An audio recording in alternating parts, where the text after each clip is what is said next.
नियम बदलने की तैयारी हो रही है। फायदा होगा, नुकसान होगा, और होगा तो किसको होगा? बिल्कुल।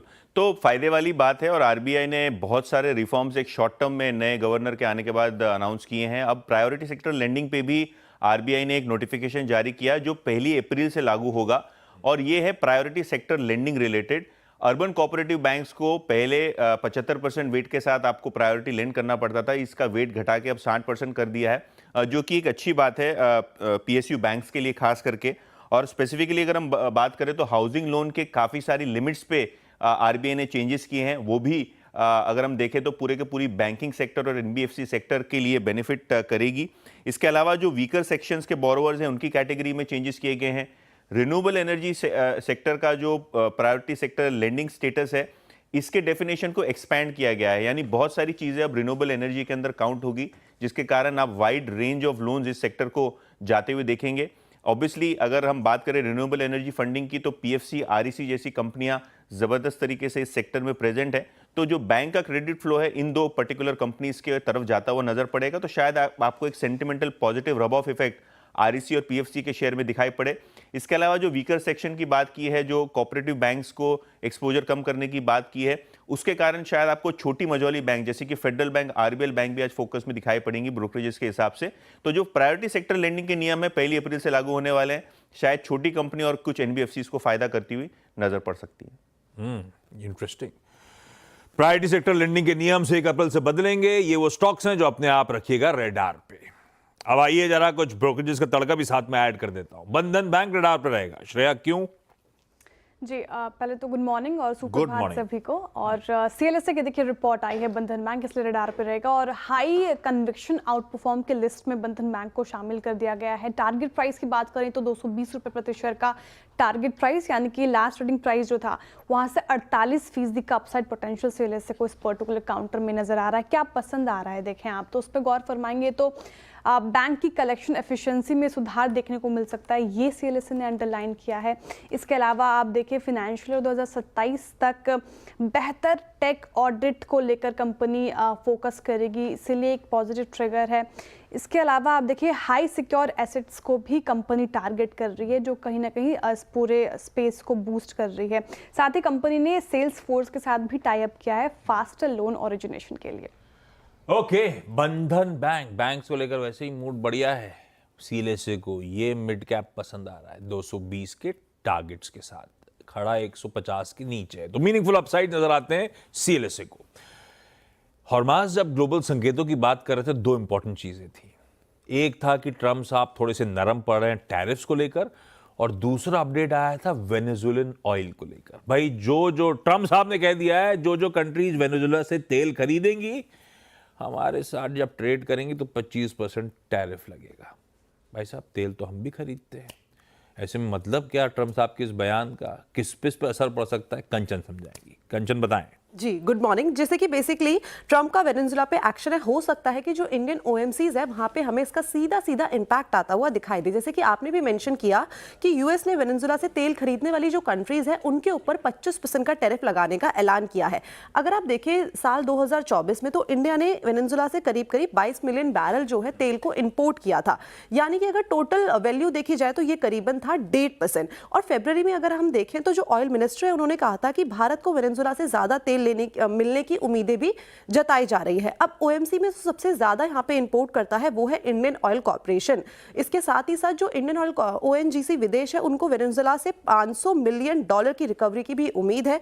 साथ ही साथ ओएनजीसी विदेश ने अपने 2 प्रोजेक्ट्स में प्रोडक्शन बढ़ाने की भी इस टाइम पे प्लानिंग कर रही थी। इस लिहाज से जितने भी ओएमसीज है और ओएनजीसी पे खासा हमें इम्पैक्ट आता हुआ दिखाई दे सकता है। ओके, तो ये कुछ स्टॉक्स रहेंगे जो फोकस में रहेंगे। एक और सेक्टर आज एक्चुअली मैं सोच रहा उसको बिग स्टॉक में लूँ या ना लूँ, लेकिन एक बहुत शानदार रिपोर्ट आई है सीमेंट पर, उनमें से एक स्टॉक को तो डबल अपग्रेड भी किया गया है। श्रेया के पास चलते हैं वापस। Shreya, good morning. बताइए कौन सी रिपोर्ट और कौन कौन से स्टॉक्स फोकस में? Good morning. तो यूबीएस की रिपोर्ट आई है, आपने सही कहा, बहुत ही पॉजिटिव है इस पूरे स्पेस को लेकर, सीमेंट स्पेस को लेकर। पहले वो स्टॉक्स और टारगेट रखते हो जो उनको बहुत ही पसंद है, फिर कारण की भी बात करेंगे। तो अपग्रेड क्या है, उन्होंने अल्ट्राटेक को टारगेट प्राइस बढ़ा दिया है, 13,000 रुपये प्रति शेयर कर दिया है। पहले 9,000 रुपये प्रति शेयर का टारगेट प्राइस था, 18% का अपसाइड पोटेंशियल उनको नजर आ रहा है। 9,000 को तो सरपास कर गया, 11,000 के आसपास अल्ट्राटेक अभी फिलहाल कारोबार कर रहा है। वैसे ही अंबुजा सीमेंट उनको काफ़ी ज़्यादा पसंद है, उसको बढ़ाकर टारगेट प्राइस रख दिया है 620 रुपये प्रति शेयर। 475 रुपये का पहले का टारगेट प्राइस था, उसको भी सरपास कर दिया। 500 के करीब कामकाज कर रहा है, तो 19% का अपसाइड पोटेंशियल अंबुजा सीमेंट में यूबीएस को नजर आ रहा है। साथ ही आप देखिए डालमिया को भी अपग्रेड किया है, बाई की कॉल, टारगेट प्राइस 2100 रुपये प्रति शेयर का रख दिया। इनफैक्ट आप देखिए एसीसी को भी मेंटेन करके रखे हैं उनमें, बाई की कॉल और 2250 रुपये प्रति शेयर का टारगेट प्राइस। तो काफ़ी ज़्यादा ऑप्टिमिस्टिक है इस पूरे स्पेस को लेकर। लेकिन कारण क्या है? कारण की बात करें तो यूबीएस का मानना है कि फिनेंशियल 2026 में अर्निंग्स काफ़ी ज़्यादा अच्छी रह सकती है। अब सरकार देखिए जिस तरीके से खर्च कर रही है इंफ्रा पर, हाउसिंग को लेकर जिस तरीके से डिमांड सामने आ रही है, वो एक पॉजिटिव ट्रिगर है इस पूरे स्पेस को कहीं ना कहीं बूस्ट करे। साथ ही स्ट्रक्चरल कॉस्ट सेविंग से मार्जिन में भी अच्छा सुधार देखा जा सकता है कंपनियों के, इसलिए फिलहाल ये सारे स्टॉक्स आपके रडार पर होने चाहिए। ओके, सारे स्टॉक्स रडार पर रहेंगे। इसमें से एक स्टॉक पर चार्ट चेक ले लेते हैं, अल्ट्राटेक पर। शिल्पा जी, कैसा लग रहा है अल्ट्राटेक का चार्ट?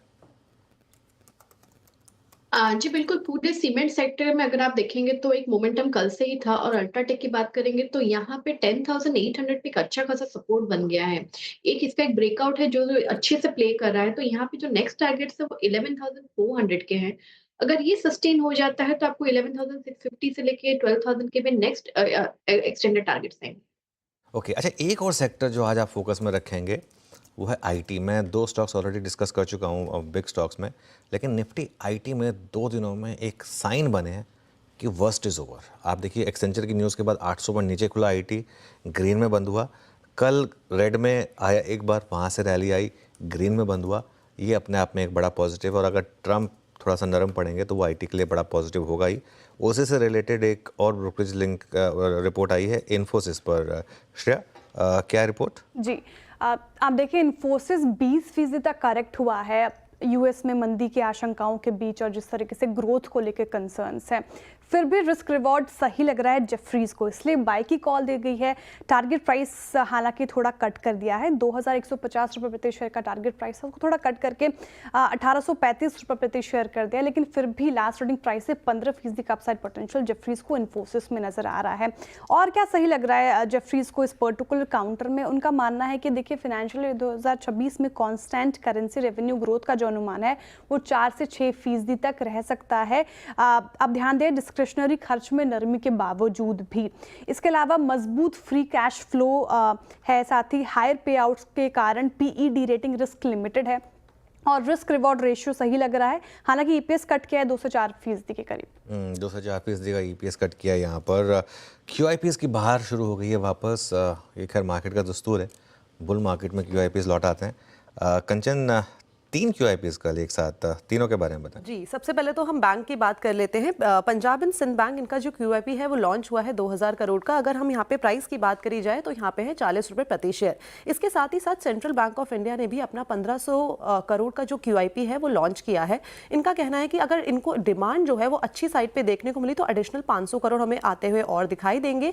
इस टाइम पे अगर इसका प्राइस देखा जाए, फ्लो प्राइस देखा जाए तो वो है 42 रुपीज़ पर शेयर का, यानी कि अपने मौजूदा भाव से करीब करीब 8% के डिस्काउंट पे ये आता हुआ दिखाई दिया है। बेसिकली सरकार का 25% मिनिमम पब्लिक शेयर होल्डिंग का टारगेट 2026 तक टारगेट है पूरा करने का, जिसके तहत ये टोटल 10,000 करोड़ का क्यूआईपी लाया गया है डिफरेंट बैंक्स के लिए। इसके अलावा रेस्टोरेंट बैंड एशिया का भी जो है वो क्यूआईपी आया है। इसका बेस साइज देखा जाए तो वो है 400 करोड़ का, और इशू साइज की बात करी जाए तो वो है 500 करोड़ की। प्राइस की बात करी जाए तो 60 रुपये प्रति शेयर, यानी कि अपने करंट मार्केट प्राइस से ये करीबन 7% डिस्काउंट पे है। और यहाँ पे जो हमें इक्विटी डायल्यूशन होता हुआ दिखाई देगा वो है अप्रॉक्सीमेटली 16.7% का।